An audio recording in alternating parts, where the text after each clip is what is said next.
আসসালামু আলাইকুম। Hello everyone, রুবানাস fashion and টেইলরে সবাইকে স্বাগতম জানাচ্ছি। আজ আমি আপনাদের সামনে একটি সুন্দর কুর্তির ডিজাইন নিয়ে হাজির হয়েছি। অবশ্যই ভালো লাগলে আমাকে কমেন্টসে জানাবেন কেমন হয়েছে কুর্তিটা। আমি নিজেই তৈরি করেছি। আমার এই কুর্তির কাপড়টা ছিল শাটন ফেব্রিক্সের ভিতরে।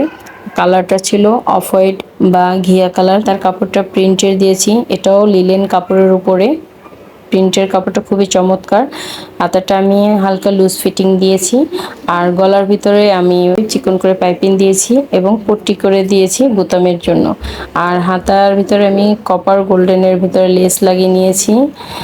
হাতা 4/4, আর কামিজের নিচ দিয়ে আমি কপার গোল্ডেনটা বক্স করে দিয়েছি।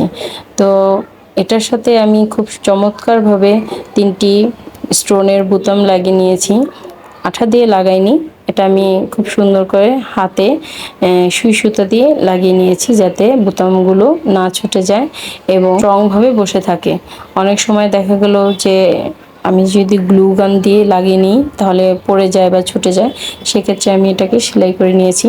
কেমন হয়েছে আমার কুর্তির ডিজাইনটা এবং কুর্তিটা? বডির মাপ 40, কামিজের লম্বাটা ছিল 43 ইঞ্চি। ড্রেসটি পরতেও খুব আরামদায়ক হবে, কোনো ধরনের গরম লাগবে না। তো কেমন হয়েছে অবশ্যই আমাকে কমেন্টসে জানাবেন। আরও ভালো ভালো ভিডিও শেয়ার করব। সে পর্যন্ত আপনারা সবাই ভালো থাকবেন আর আমার চ্যানেলটিকে সাবস্ক্রাইব করে রাখবেন। আল্লাহ হাফেজ।